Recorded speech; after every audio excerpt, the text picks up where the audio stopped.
Buenos días, hermanos.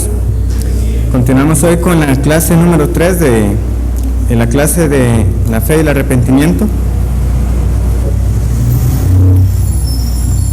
El tema que hoy nos estará ocupando es el tema de la regeneración.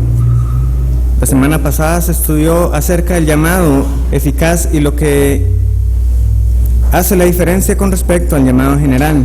Entonces la pregunta que hoy nos haremos es: ¿qué significa nacer de nuevo? Porque básicamente, cuando hablamos de la regeneración, que es un término que no vamos a encontrar de esta manera en la Biblia, sino que lo que vamos a leer es nacer de nuevo. Entonces, cuando nosotros hablamos de la regeneración, estamos hablando del nuevo nacimiento. Y para muchos de nosotros es claro lo que significa a veces nacer de nuevo. Yo recuerdo en la escuela dominical, hace muchos años, en la iglesia que antes asistía, un payaso tratando de ilustrar un poco la situación.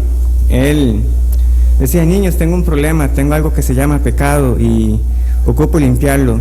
Y él agarraba una barra de jabón azul y trataba de lavarse y todos entendíamos a lo que quería llegar, ¿verdad? Nosotros sabíamos que él no podía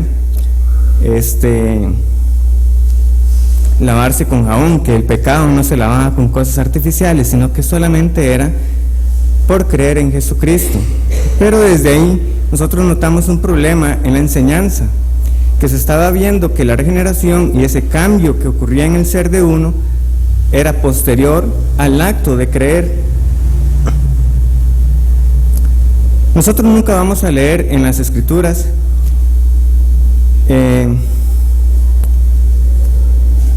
que se ponga el nacer de nuevo como un requisito en la presentación del Evangelio. Y que no me malentiendan, o sea, nosotros no vamos a leer ese tipo de mandamiento: nace de nuevo y serás salvo. Eso no lo leemos. Lo más cercano que tenemos es la discusión de Cristo con Nicodemo, donde le dice: de cierto es necesario que tienes que nacer de nuevo. Pero el mandamiento siempre es: cree en el Señor Jesucristo y serás salvo. Pero no nos tenemos que quedar ahí. Cuando ya uno está en la vida cristiana, uno entiende por medio del estudio de los pasajes de la Biblia que lo que ocurrió antes y que nos llevó a creer fue la obra regeneradora del Espíritu Santo.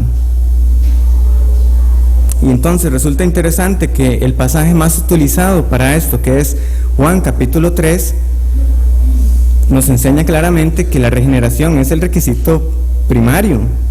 Pero no obstante, las personas, en un afán por brincar rápidamente al versículo conocido de Juan 3:16, que todo aquel que cree en el Señor Jesucristo tendrá vida eterna, no ven todas las consideraciones, las implicaciones que están en la expresión del Señor hacia Nicodemo, que si no nacieres de nuevo, no puedes ver el reino de Dios. Entonces, pasando a otro punto, lo que no es la regeneración. La regeneración no es una vida sin pecado. Y tampoco debemos limitarla solamente a la vida espiritual, sino que ese nuevo nacimiento va a afectar todo nuestro ser. Pero es importante entenderlo de esta manera. ¿Por qué? Porque hay pasajes, y vamos a buscarlos en este momento, 2 Corintios 5:17.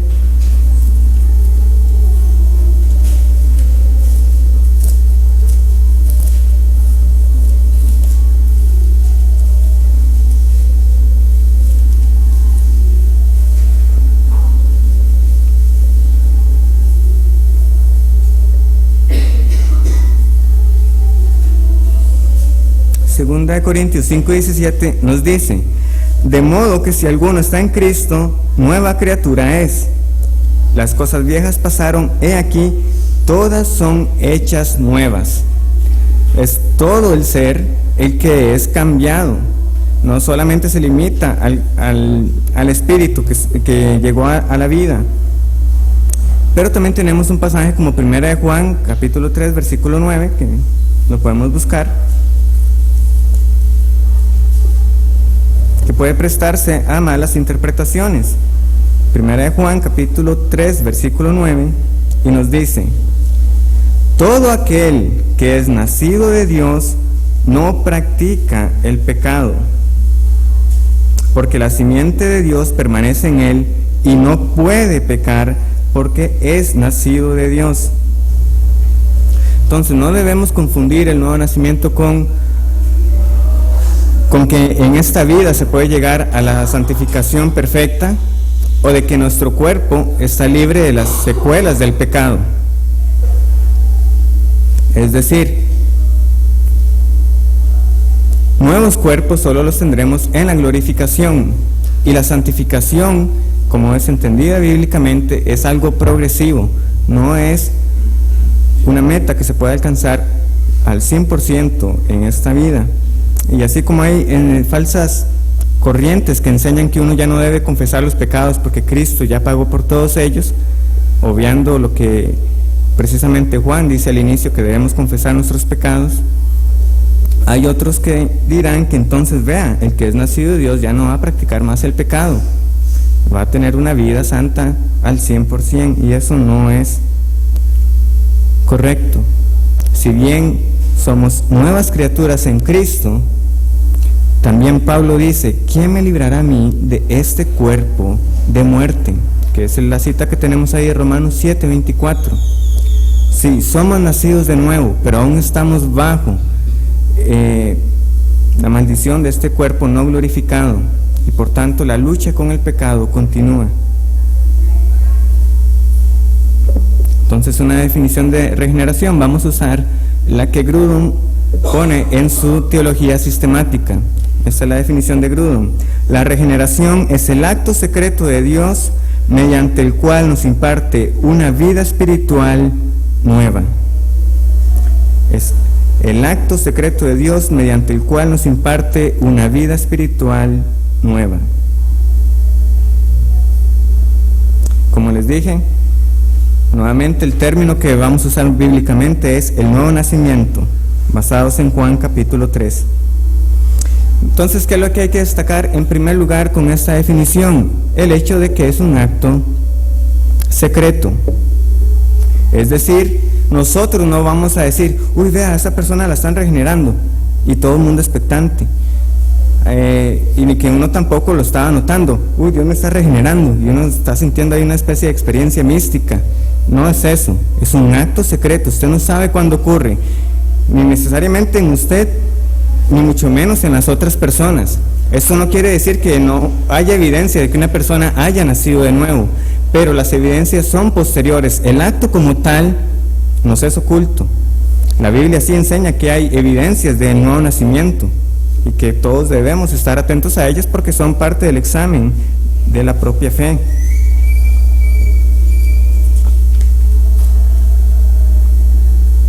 Lo otro que está presente en esa definición es que dice: es el acto secreto de Dios, no de Dios y el hombre, es de Dios exclusivamente, no es un trabajo conjunto.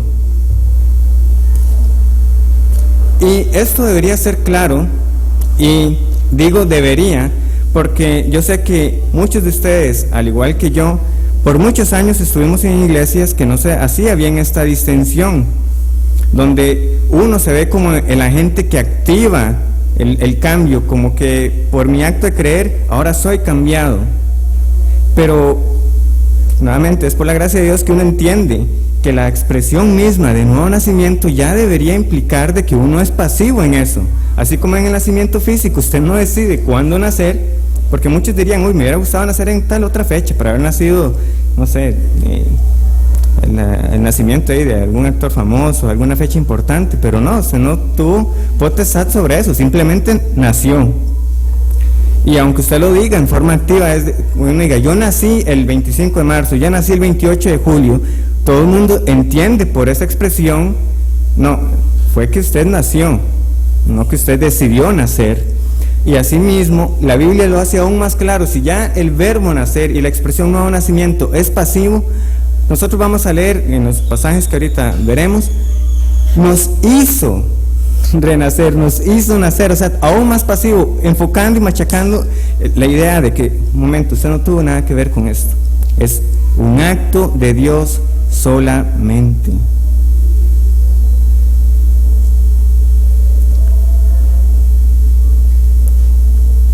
Y sí, tristemente entonces, aunque debería ser algo que no permitiera más discusión en el evangelicalismo actual.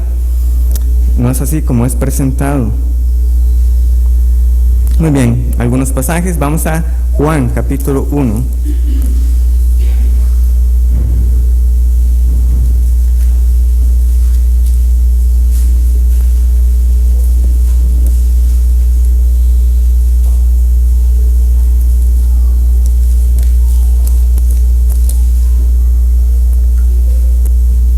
Juan capítulo 1, versículo 12 y 13. Dice así: mas a todos los que le recibieron, a los que creen en su nombre, les dio potestad de ser hechos hijos de Dios. El versículo 13 entonces es lo que nos incumbe esta mañana. Los cuales no son engendrados, esto puede leerse, los cuales no son nacidos de sangre, ni de voluntad de carne, ni de voluntad de varón, sino de Dios solamente. Por más que uno se empeñe, no es algo hereditario ser hijo de padres cristianos, no lo hace usted cristiano. Por más que usted deseara que otra persona también creyera, ese deseo no hace que la persona sea creyente, ni por más, aunque usted creyera que quisiera hacerlo, tampoco puede, porque es la pura voluntad de Dios.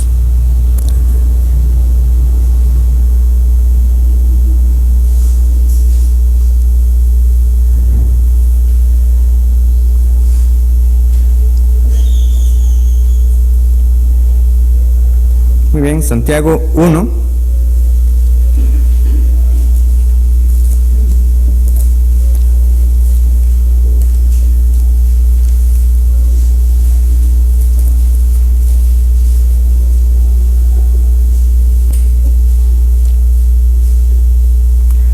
Santiago 1:18 dice así: Él de su voluntad nos hizo renacer por la palabra de verdad, para que seamos primicias de sus criaturas. Nuevamente, que vemos en este versículo, la voluntad de Dios, no la voluntad del hombre, solamente Él. Y luego nos hizo nacer, una acción en la cual somos totalmente pasivos. Y el medio, por la palabra de su verdad. Y el propósito, haciendo todo el desglose, para que seamos primicias de sus criaturas. También tenemos Primera de Pedro, capítulo 1, versículo 3, una página o dos páginas más adelante. Primera de Pedro, capítulo 1, versículo 3, y dice: bendito el Dios y Padre de nuestro Señor Jesucristo, que según su grande misericordia nos hizo renacer para una esperanza viva por la resurrección de Jesucristo de los muertos. Y así es, en un acto en el cual uno no tiene nada que ver, que es totalmente de Dios, Pedro solo puede decir: esto es misericordia, es misericordia. Y así debería considerarlo cada persona, sea nacida de nuevo o no. Es por la misericordia de Dios que usted ha sido regenerado. Eso tiene que eliminar toda jactancia de nuestras vidas, todo intento de orgullo, toda altivez, porque usted hizo nada, todo lo hizo Dios.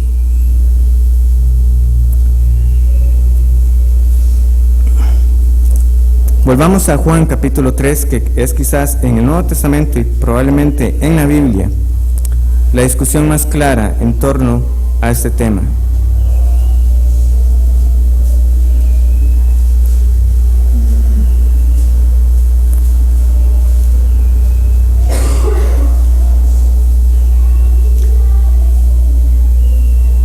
Juan capítulo 3 dice así: había un hombre de los fariseos que se llamaba Nicodemo, un principal entre los judíos.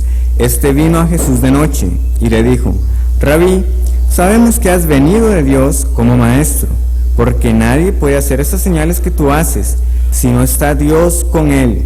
Respondió Jesús y le dijo: de cierto te digo, que el que no naciere de nuevo no puede ver el reino de Dios.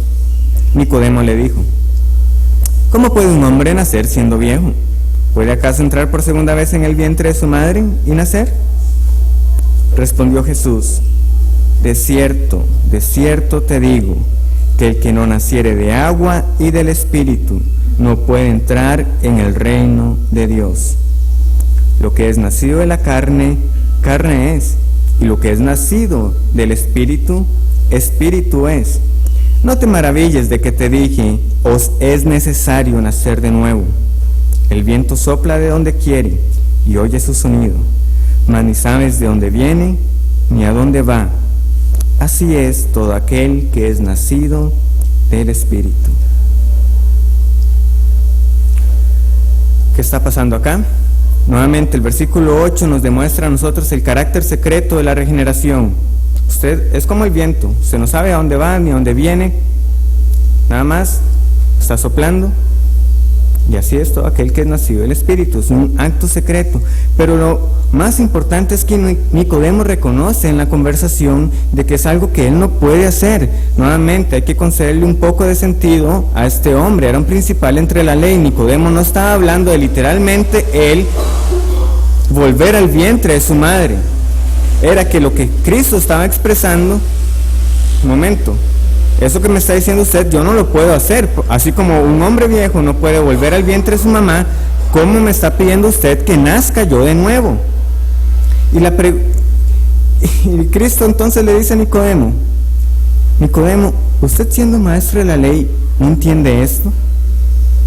Y estas palabras tuvieron que haberle pegado duro a Nicodemo, porque juntamente con Juan 3 hay un pasaje en el Antiguo Testamento que no deja lugar a dudas que el nuevo corazón es un acto que Dios solamente realiza y que sin el cual las personas no pueden ver el reino de Dios. ¿Cuál es ese pasaje? Es también muy conocido para nosotros y que Nicodemo debía conocerlo también al dedillo. Es Ezequiel capítulo 36.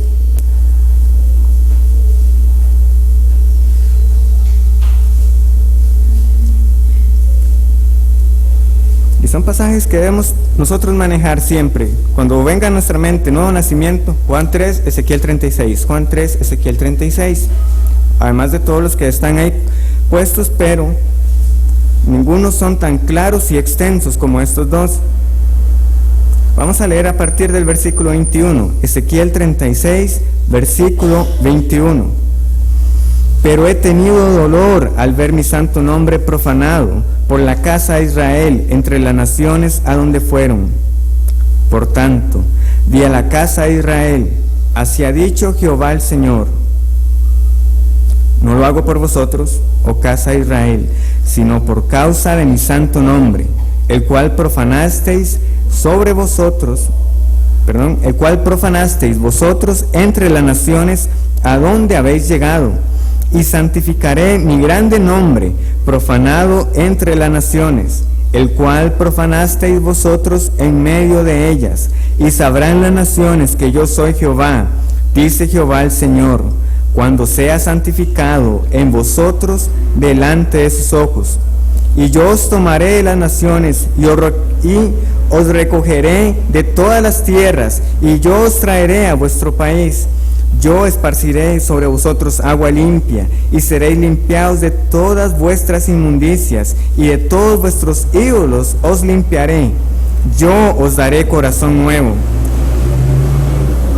y yo pondré espíritu nuevo dentro de vosotros, y quitaré de vuestra carne el corazón de piedra, y yo os daré un corazón de carne. Y yo pondré dentro de vosotros mi espíritu, y yo haré que andéis en mis estatutos, y guardéis mis preceptos, y los pongáis por obra. Habitaréis en la tierra que di a vuestros padres, y vosotros me seréis por pueblo, y yo seré a vosotros por Dios. añadí unos yo adicionales para que nos quede claro lo que está diciendo el Señor. Yo haré todo esto. ¿Y dónde queda el hombre? No tiene cabida aquí. Yo los esparciré, yo los bañaré en agua limpia, yo les daré un espíritu nuevo, yo les cambiaré ese corazón. Yo. Así ha dicho Jehová.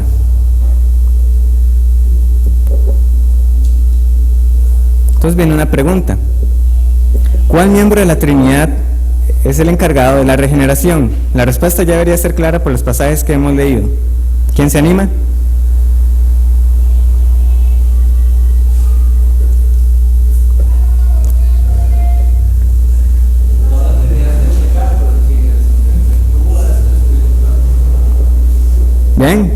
Bien. La pregunta estaba con trampas, ¿sabes? Yo lo puse en singular, pero realmente podríamos decir que tanto el Espíritu Santo como Dios Padre, nosotros vemos que son ellos dos los que se atribuyen. En Juan nosotros leemos el que es nacido del Espíritu, y aquí nosotros leemos que es Dios también el encargado del nuevo nacimiento. También los pasajes, algunos de los cuales ya leímos, en Santiago 1:18 nosotros leemos, Él nos hizo renacer. ¿Quién es Él? Es Dios Padre. En 1 Pedro 1:3, que leímos nosotros, que Dios Padre, según su grande misericordia, nos hizo renacer. Ezequiel 36, que acabamos de leer, ¿quién es el que se está adjudicando todo? Es Dios. Y en Juan 3, que es donde nosotros claramente sabemos que sí, está bien que pensemos que primariamente es el Espíritu Santo, eso no hay ningún problema, pero también vemos que la Biblia declara que Dios Padre está involucrado en la regeneración. Aparte de Juan, hay dos pasajes que vamos a leer, nada más para que veamos la relación también que hay siempre entre el Espíritu y la vida espiritual del creyente. No son pasajes que adjudiquen al Espíritu Santo el nuevo nacimiento, pero sí que demuestran que hay una relación claramente. Romanos 8:6 dice: porque el ocuparse de la carne es muerte, pero el ocuparse del Espíritu es vida y paz. También tenemos Gálatas 6:8. Gálatas 6:8 dice así: porque el que siembra para su carne, de la carne segará corrupción, mas el que siembra para el Espíritu, del Espíritu segará vida eterna. Entonces siempre vamos a ver nosotros involucrado el Espíritu Santo con la vida espiritual de los creyentes. Muy bien. La semana pasada estudiamos sobre el llamado eficaz. ¿Cuál es la relación entonces entre el llamado eficaz y la regeneración? El hermano Alex habló de un concepto que ustedes espero que recuerden. Él les habló de ese hilo de oro que todo hace que esté unido. Nosotros hablamos también de la cadena de salvación, donde cada eslabón no puede separarse del otro. Nosotros vamos a decir que el llamado es eficaz si y solo si hay regeneración. No hay llamado eficaz si la persona no es cambiada.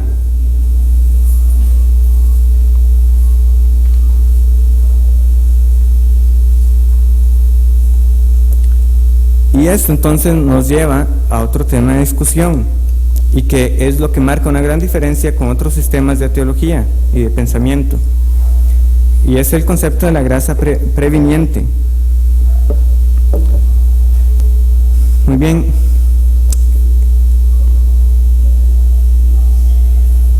Lo que primero hay que entender acá son estos conceptos que se están poniendo. Está el pelagianismo, semipelagianismo y el arminianismo. Vamos a resumirlos brevemente. Pelagianismo. Este hombre Pelagio, un teólogo de los primeros siglos de la vida cristiana, tiene una idea, y eso sí que debe quedar claro: las ideas que vamos a decir no han desaparecido. Muchas personas, aunque no sean ni el cristianismo, van a sostener ese tipo de conceptos sobre el hombre. Pelagio va a decir: el hombre nace como una pizarra en blanco. Tabula rasa es el concepto latino. Es decir, nace bueno y limpio, pero la sociedad lo va a corromper. Por tanto, él va a decir de que la caída de Adán no afectó al hombre. No, cada quien nace como Adán. O sea, con esa capacidad de escoger indistintamente entre el bien y el mal. Pelagio fue condenado como hereje, porque estaba negando una enseñanza que es tan clara como la caída. Pero vemos que ese concepto de que las personas nacen buenas no ha desaparecido en nuestros días. Entonces nace un sistema que trata de limar un poco las afirmaciones de Pelagio, y por eso podemos entender el nombre semipelagianismo. Y ellos van a decir, no, claro, la caída ha afectado a cada persona, nacemos como Adán con esa capacidad moral intacta. Sin embargo, ellos van a decir de que la capacidad para escoger el bien sigue, que el hombre puede ir a Dios sin una necesidad de que haya una asistencia de la gracia del Espíritu Santo para que la persona vaya a los caminos del Señor. Esa enseñanza también fue condenada como herética, y no obstante, es el concepto quizás más predominante en estos días. ¿Cómo se presenta el Evangelio? Venga a Cristo. Se tiene que decidir, o peor aún, cuando hay una lucha ahí, el diablo peleando con Dios, están empates, ¿usted qué va a hacer? Usted tiene el voto decisivo. Sí, nos parece absurdo, pero es en el fondo lo que se está haciendo. Y llegamos al arminianismo. Bueno, aquí esto es publicidad gratuita para el hermano Eduardo, pero les invito a que revisen el blog, en una entrada que él escribió hace poco, donde se aclara un poco estos conceptos. ¿Para qué? Porque a veces tendemos a confundir los hermanos. El arminianismo, o mejor dicho, Arminio como tal, él sostenía posiciones que nosotros diríamos, no, hombre, ese hombre era reformado. Pero ¿dónde es que viene justamente el punto de partida, el punto de separación? Porque él creía que el hombre en efecto estaba destruido por el pecado, que él no podía ir a Dios y que requería que la gracia de Dios obrara en él para que tuviera la capacidad de escoger a Dios. Pero él, ay hermano, se me fue toda la oración de Agustín, me fui con la explicación. Bueno, la discusión de Pelagio, nada más rápidamente, de por qué él llegó a decir las afirmaciones que dijo, fue por una oración de Agustín, que él dijo, oh Dios, ordena lo que quieres y concédeme hacer lo que ordenas. Esto, si ustedes lo ven detenidamente, lo que Agustín está diciendo es, yo no tengo la capacidad para hacer todo lo que Dios manda. Nosotros leemos que sed vosotros perfectos como vuestro Padre que está en los cielos es perfecto. Dios manda lo que nosotros no podemos hacer. Pero Pelagio se opuso de tal manera, y por eso las enseñanzas heréticas de que no es justo de que Dios mande algo que el hombre no puede hacer. Si Él ordena algo es porque el hombre está capacitado para hacerlo. Y hay otra oración ahí que también estuve buscando que tiene la misma idea. Manda y ordena lo que quieras, pero limpia mis oídos para que escuchen tu voz.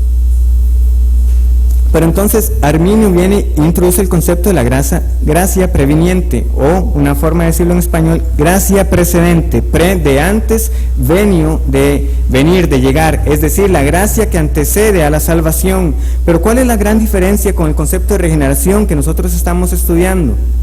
Que esto no garantiza nada. Él está diciendo, el hombre está muerto en sus pecados, viene la gracia de Dios y lo asiste, y ahora el hombre está, puedo ver al Señor. Él me puede perdonar de mis pecados, pero puede que no escoja a Cristo. Simplemente abrió una posibilidad. Ahora se está capacitado, pero no se garantiza nada.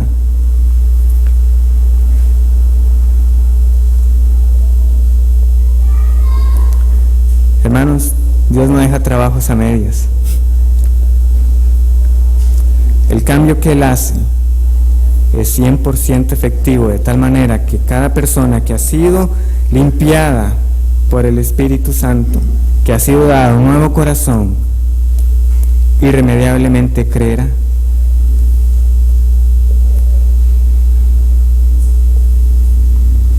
Entonces ese concepto de gracia irresistible a veces se malentiende como diciendo, es que vea, están anulando la voluntad humana.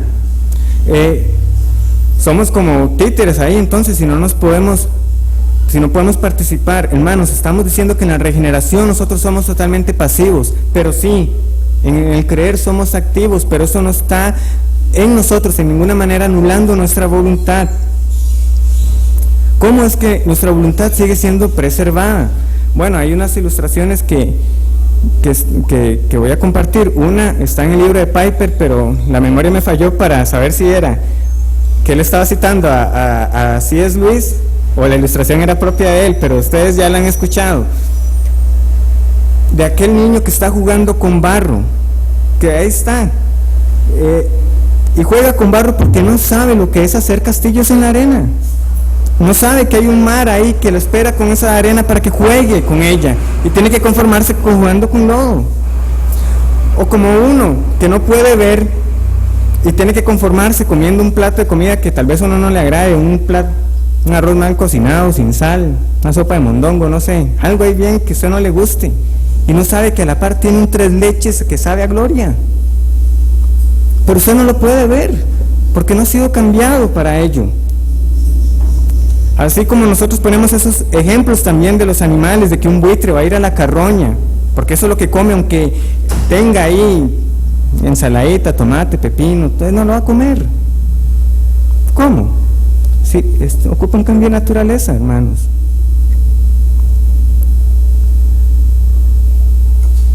Por eso es que las palabras de Jeremías llevan a tal punto la declaración de que es escandaloso lo que las personas han hecho. Vea lo que ha hecho mi pueblo. Están cavando para sí cisternas rotas que no retienen agua. Usted sabe lo que es estar ahí con un pozo trabajando y que no está reteniendo el agua, y uno teniendo que lamer el suelo para poder saciar la sed, porque es un pozo inútil. Y ahí estamos, gastando nuestras fuerzas en ello. Y hemos dejado a Dios, a Cristo, el agua de fuente viva.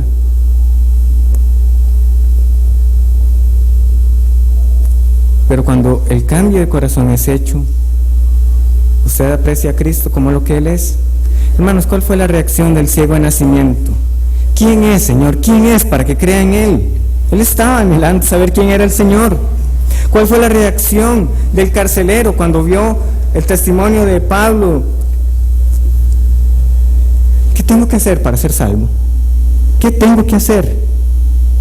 Hermanos, el que es cambiado anhela creer en el Señor Jesucristo, lo busca desesperadamente, y nuestra voluntad no está siendo anulada. ¿Cuál fue la reacción de la multitud después de la predicación de Pedro?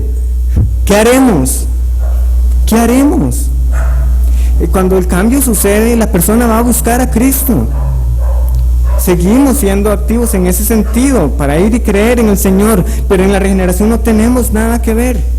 Esa distinción es clara, y la gracia previniente es un concepto que debemos combatir, porque no es un trabajo a medias.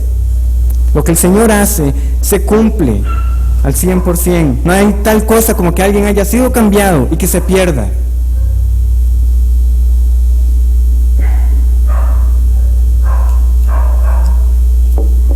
Entonces, ¿cuándo y cómo ocurre?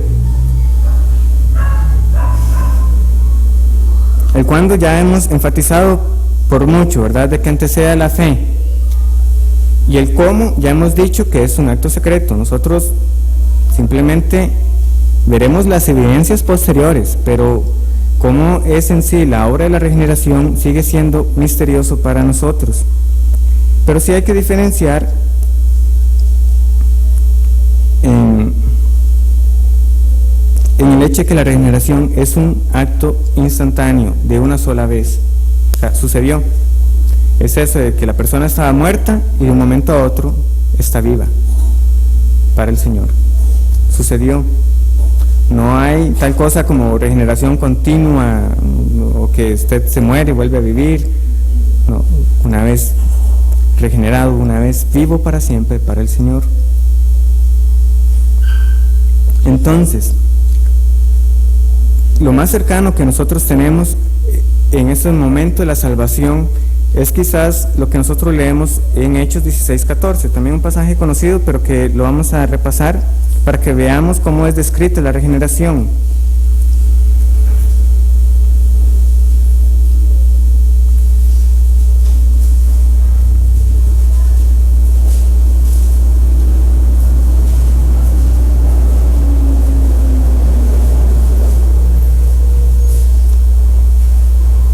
Dice: entonces una mujer llamada Lidia, vendedora de púrpura de la ciudad de Tiatira, que adoraba a Dios, estaba oyendo, y el Señor abrió el corazón de ella para que estuviese atenta a lo que Pablo decía.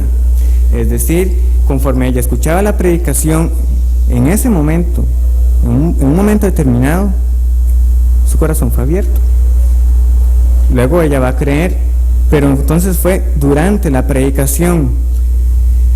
Quizás donde nosotros podamos ver un poco más de separación en el tiempo entre la regeneración y el acto de creer es en el caso del ciego de nacimiento, que lo tenemos fresco por la serie de los milagros de Jesús. Nosotros nuevamente, bíblicamente, no podemos decir que el ciego haya sido salvo antes de su segundo encuentro con el Señor.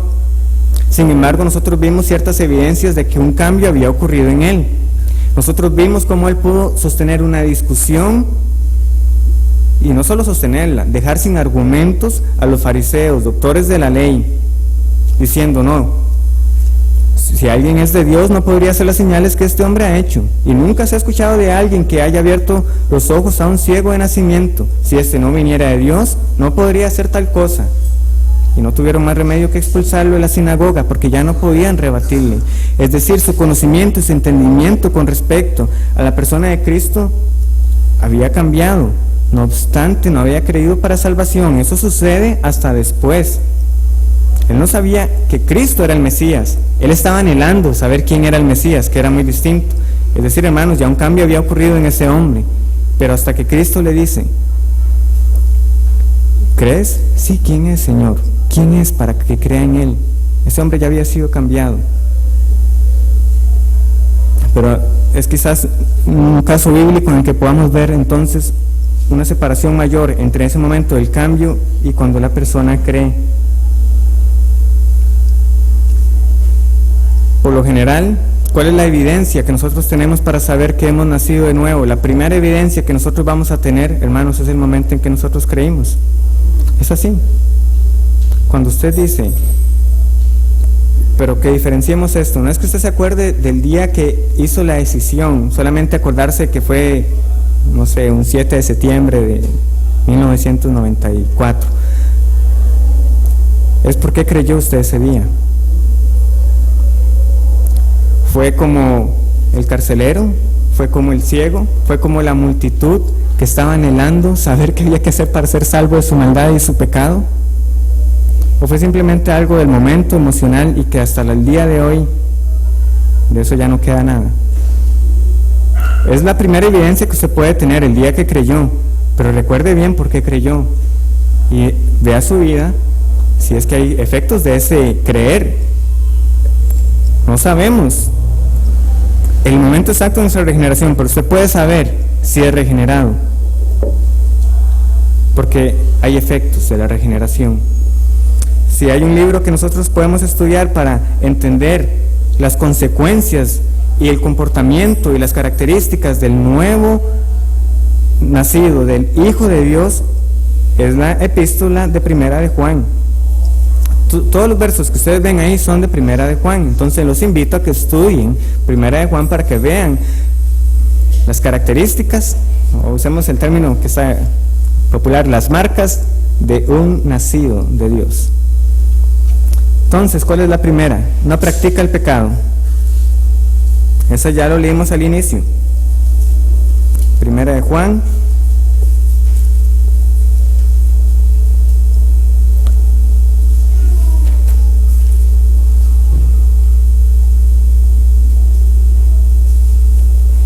Capítulo 3, versículo 9. Primera de Juan, capítulo 3, versículo 9. todo aquel que es nacido de Dios no practica el pecado, porque la simiente de Dios permanece en él y no puede pecar porque es nacido de Dios. Como aclaramos al inicio, no es que uno no vaya a pecar más. Lo que el apóstol está diciendo es aquí una práctica del pecado. Usted no puede excusarse como creyente diciendo, vea, el Señor a mí me ha libertado de todo, pero bueno, ahí todavía mantengo un vicio, es que me gusta mucho las apuestas de gallos. Poner un ejemplo, hermanos. Es que vieras cómo me encanta eso. Pero yo sé que el Señor me ha cambiado. No. Infinidades de cosas. Podemos pensar en tantos pecados, no solo cometidos. Es que si usted en su mente pasa codiciando el novio, la novia del prójimo, ¿es eso un ser nacido de nuevo? También me acuerdo de la experiencia que tuvimos en Nicaragua. Eric y yo nos montamos en un taxi. El taxista dijo, es que yo no soy malo, no tengo ni un vicio. Yo no soy mala persona. Ya, si con comer bien y mujer yo estoy contento. Ya. Gula, fornicación, venga, bienvenido sea.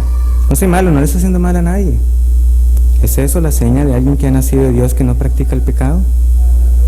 ¿Dónde está la lucha? En un sentido negativo, entonces, por el no, el nacido de Dios no practica el pecado. En un sentido positivo, el nacido de Dios practica la justicia. Primera de Juan, capítulo 2, versículo 29. Si sabéis que Él es justo, sabed también que todo el que hace justicia es nacido de Él. Todo el que hace justicia es nacido de Él. Nuevamente, eso es una advertencia para que usted no albergue falsas esperanzas. No son buenos actos de vez en cuando. Sí, un día le vi a un mendigo ahí, pobrecillo, se veía tan hecho leña, le di algo de plata. No le prediqué el evangelio, pero le ayudé en algo.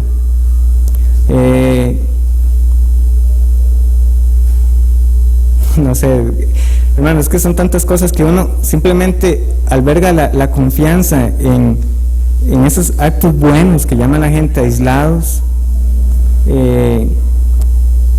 Donar ahí a una fundación sin fines de lucros, ir a construir ahí por un techo por mi país.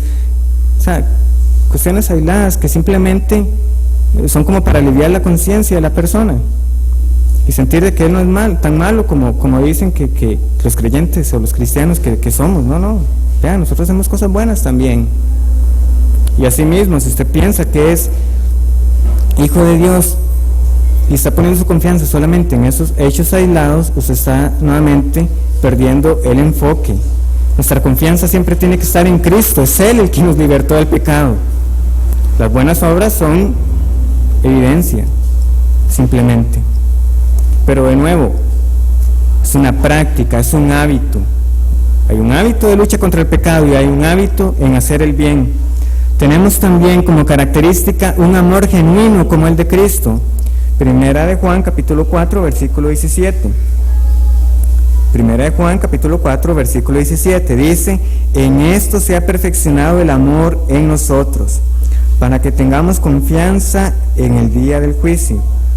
Pues como Él es, así somos nosotros en este mundo.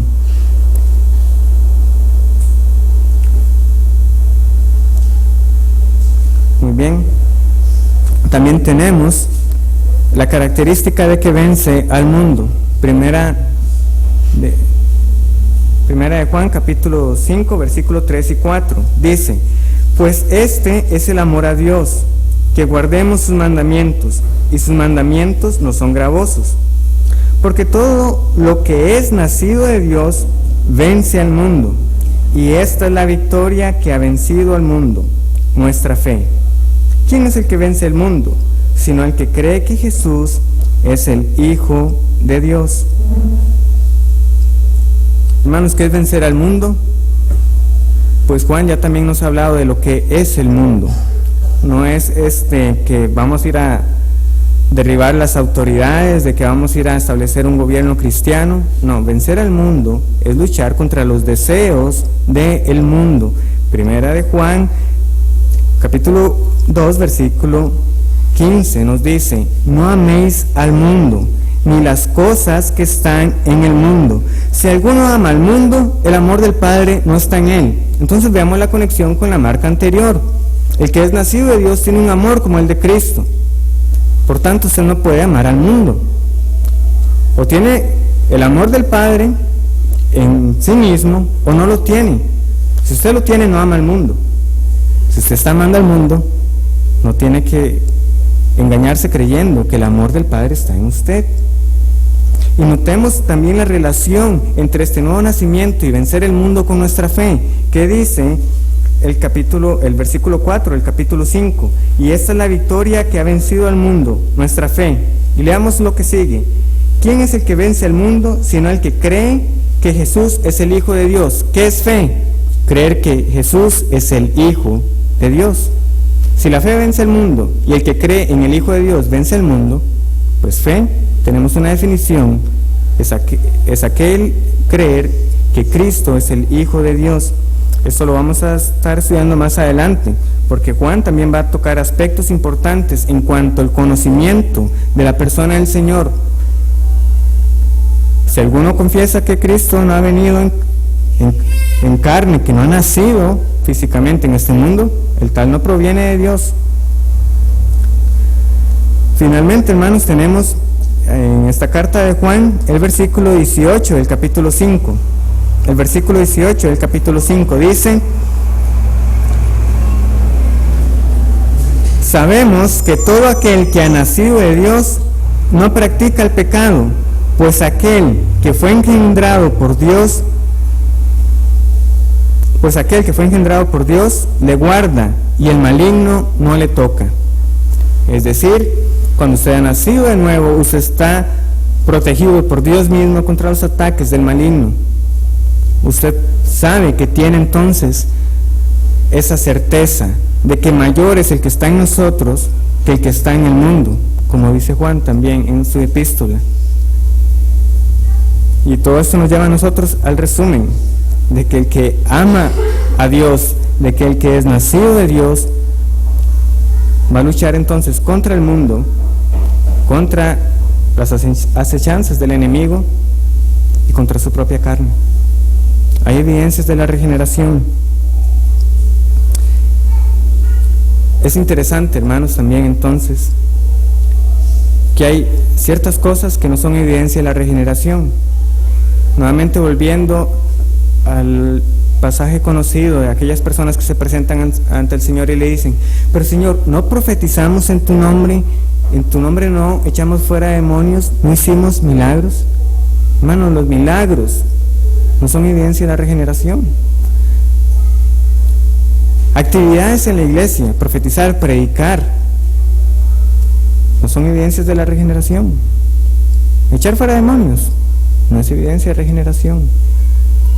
Es el que practica la justicia, el que no practica el pecado, todo lo que acabamos de ver.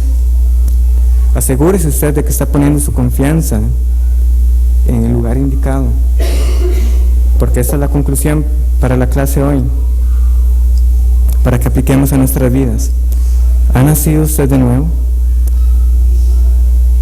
Con lo que hemos visto, usted debería saber dos cosas esta mañana al menos. Primero, que usted es incapaz de nacer de nuevo, y ya se lo pone usted en una condición desesperada. Nada puede hacer, pero sí hay claramente un mensaje de esperanza, que usted puede acudir a Cristo para que le dé vida, y vida en abundancia. Estamos por hoy, hermanos.